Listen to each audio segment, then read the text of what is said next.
eu quero tratar deste livro aqui, do Philip Dick, Realidades Adaptadas, que é uma coletânea de contos do escritor, que foi lançado recentemente. Eu tive o prazer de ler esse livro, é um livro bastante interessante, então é uma recomendação aqui do canal. A ideia não é, assim, falar diretamente das narrativas do livro, é uma recomendação, mas tentar aí discutir alguns aspectos que estão em torno deste livro. Bem, para começar, nós podemos aqui fazer uma crítica breve à publicidade do livro, né? O título que foi dado, Realidades Adaptadas, e aqui o que é real, né? Me parece que faz uma certa analogia aí com a pós-modernidade, né? Tentando aí vincular o autor Philip Dick a uma certa noção pós-moderna de que a realidade não existe. No Philip Dick, pela leitura dos contos do Philip Dick, o que me mostra é que essa realidade social ela é muito presente, muito opressiva, certo? E que os indivíduos eles se deparam com uma realidade que, de um lado, os atomiza, né? Tornando-os separados uns dos outros, e de outro lado também os vinculam a um poder muito forte, um poder muito afastado de suas vidas, certo? Então, a realidade presente nos contos do Philip Dick é uma realidade bastante opressiva e não tem nada comparado a uma realidade assim que está sendo sempre adaptada, sempre muito subjetiva, né? Que ela pode ser construída através da linguagem, e nesse sentido que a pós-modernidade tenta construir os seus discursos. Ao meu ver, então, neste livro, Philip Dick está apresentando aí uma imaginação bastante fecunda, né? Tentando delinear nos seus contos alguns rumos possíveis para um mundo pós-Guerra Fria. Veja, ele está escrevendo seus contos logo após o final da Segunda Guerra Mundial. Então, ele está escrevendo num cenário, a partir dos Estados Unidos, num cenário de Guerra Fria. O que ele está tentando pensar nos seus contos é como essa Guerra Fria vai se delinear e quais serão os cenários possíveis a partir do desenvolvimento da Guerra Fria.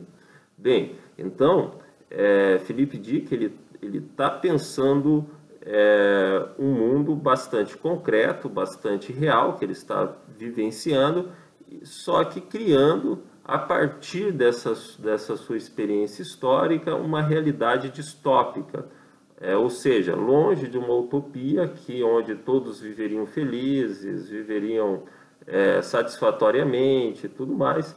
Você tem ali uma realidade distópica, ou seja, uma realidade bastante opressiva.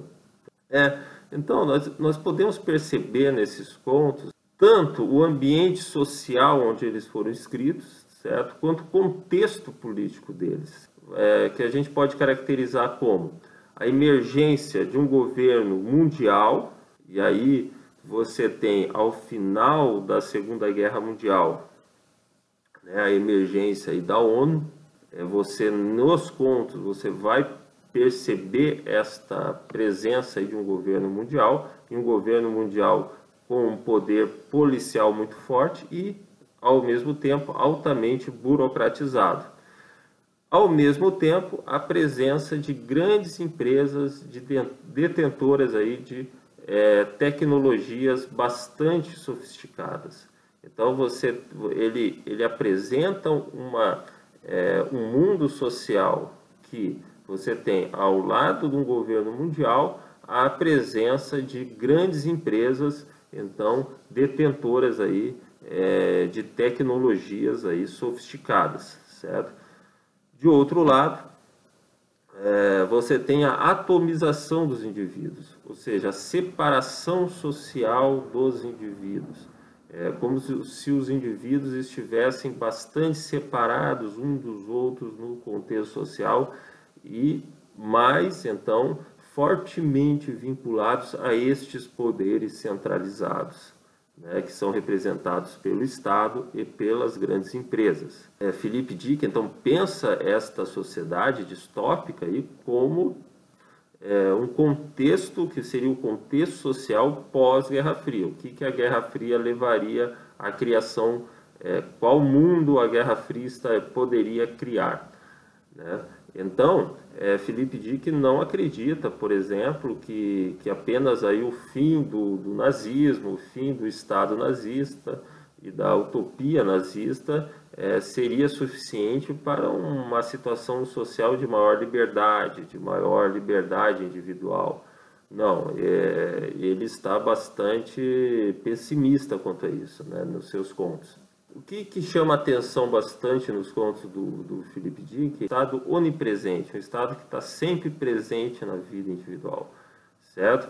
Isso, claro, não deixa de ser aí um alerta importante aí contra todas as teorias estatizantes que continuam influentes nos nossos dias, como a teoria socialista. Então, Philip Dick, observando a Guerra Fria, ele via com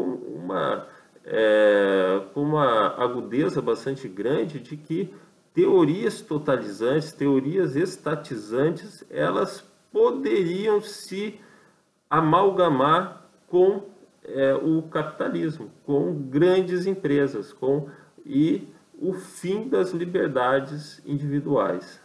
Então, uma visão distópica bastante interessante. Eu acredito assim que esta imaginação do Philip Dick, que está presente aí nas obras de ficção científica, possui um potencial grande aí de revelar para a contemporaneidade, para o leitor atual, certas possibilidades de desdobramentos aí futuros da sociedade, certo?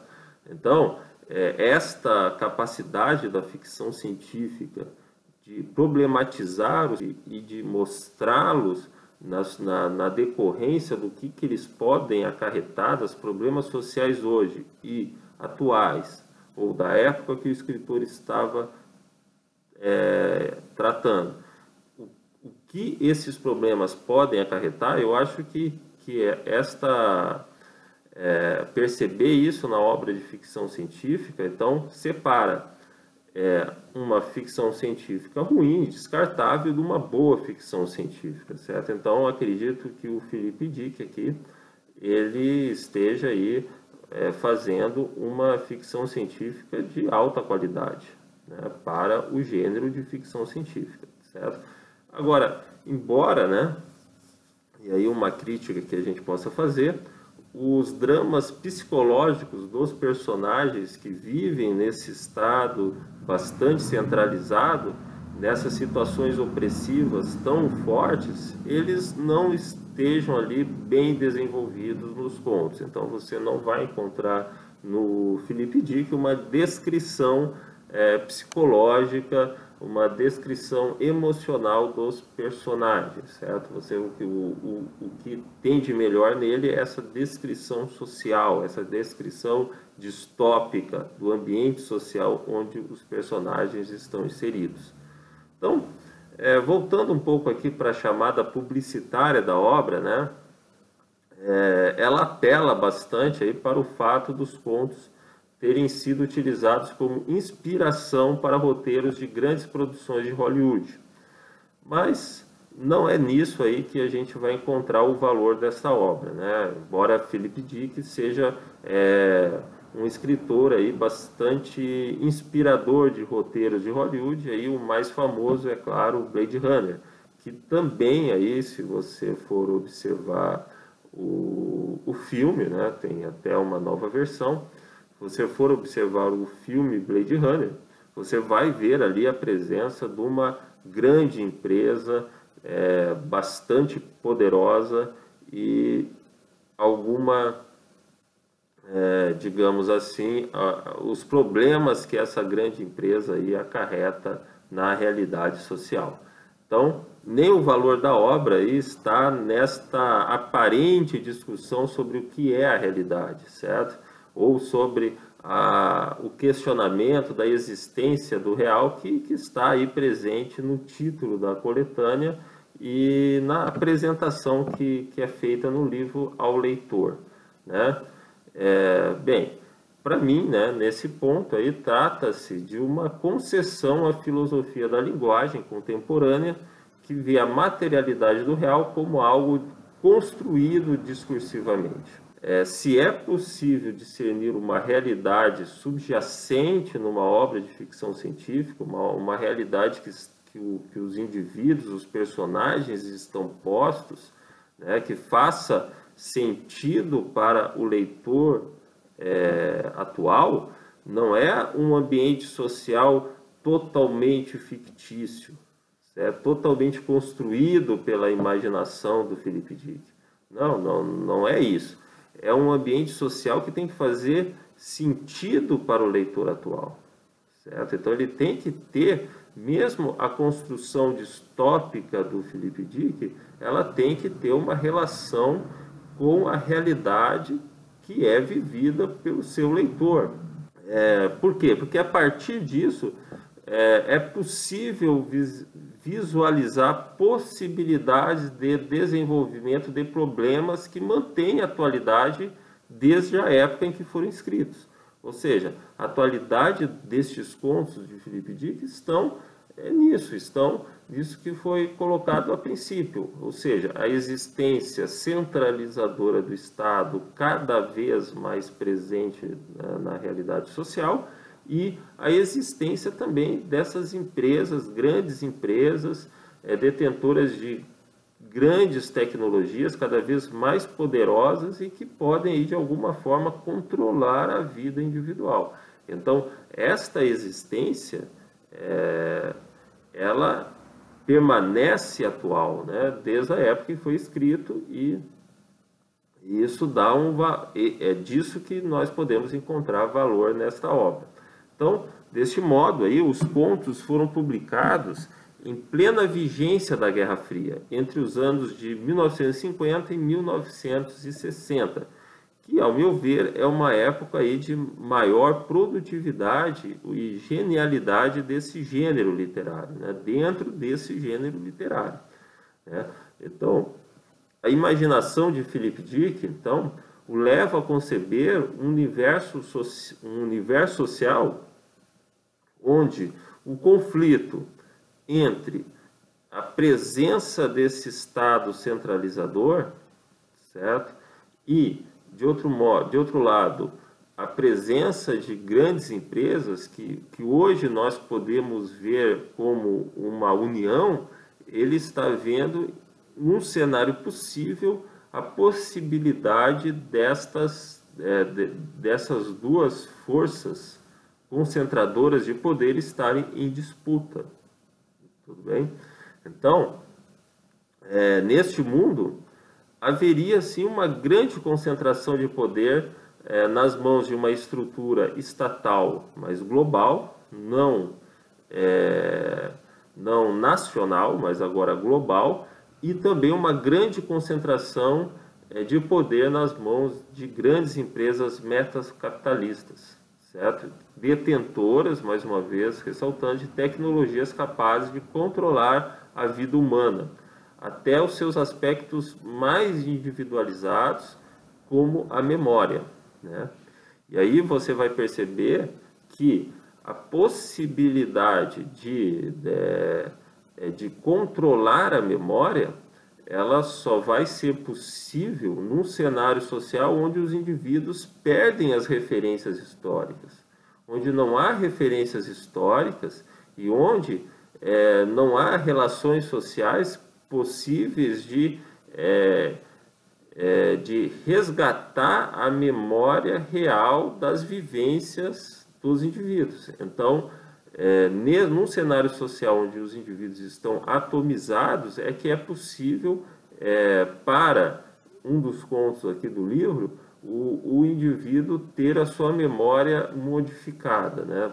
Ou querer implantar nele mesmo algumas memórias de certas vivências que ele não vivenciou, mas que poderiam se fazer presentes por uma manipulação da sua memória. Então, nesse cenário social onde o poder de influência está tão concentrado, Philip Dick vai observar a atomização ou uma separação radical dos indivíduos, mesmo que aglomerados em grandes cidades. Então, os cenários sociais do livro são grandes cidades, que já é esse universo totalmente construído e descolado da realidade, né? Como consequência, o autor imagina a eclosão, então, como eu já disse, da disputa entre empresas, essas empresas que hoje nós podemos chamar de metacapitalistas, que estão fora da concorrência liberal, que elas já chegaram a uma tal tamanho que elas não têm uma concorrência possível para elas, e os poderes policiais, burocráticos e centralizadores do Estado. Então, você vai perceber ali nos contos do Philip Dick que ele já está observando uma realidade social onde que tanto empresas metacapitalistas quanto o Estado começam a disputar o poder, certo? E neste meio dessa disputa, alguns personagens tentam se libertarem, tentam libertar a si mesmos desta opressão. Então, para finalizar, então, se nós formos aí levar a sério a tese central dos contos de Philip Dick, certo? Que a maior centralização do poder estatal e empresarial pode ser acompanhada da maior atomização dos indivíduos, e talvez a gente esteja observando exatamente isso, certo? Poderes globais, empresas cada vez mais detentoras de tecnologias sofisticadas e cada vez maiores, certo? E ao mesmo tempo a atomização dos indivíduos. Então, o que a gente pode observar na atualidade? Então, a gente vai observar como um perigo, né, como algo perigoso, a emergência de organizações políticas transnacionais, como a ONU e a União Europeia. Então, percebendo essa emergência de um poder estatal global, nós podemos olhar aí para as estruturas burocráticas da ONU e o poder que a ONU tem de influenciar a educação, a saúde, a política, as leis de vários países, né, como sendo algo problemático. Então, vendo nessas estruturas aí um passo decisivo para a concretização de um poder político global cada vez mais apartado, mais longe, mais distante dos indivíduos, das pessoas comuns, certo? O mesmo alerta vale, então, para a concentração de poder econômico e tecnológico em poucas empresas, né? Então, neste aspecto aí, os leitores, né, do Philip Dick, destes contos, podem ser instigados a se informarem melhor, a buscarem mais conhecimento daquilo que vem sendo discutido em torno do globalismo e da nova ordem mundial. Então, assuntos aí que volta e meia vão ser bastante presentes nesse canal. Então, por fim, como alento aí, é possível captar nesses contos, né, um possível antídoto, então, para as estruturas globais de poder. Então, qual que seria o antídoto, né, que o Philip Dick aí lança aí para, então, tentar diminuir o poder dessas estruturas globais, tanto estatais quanto empresariais? Então, o fortalecimento das relações locais entre os seres humanos, o fortalecimento das relações face a face. Então, este fortalecimento local de relações pessoais é que o Philip Dick, então, deixa como antídoto. Então, seria isso hoje. Espero que tenham conseguido acompanhar as explicações. Até a próxima.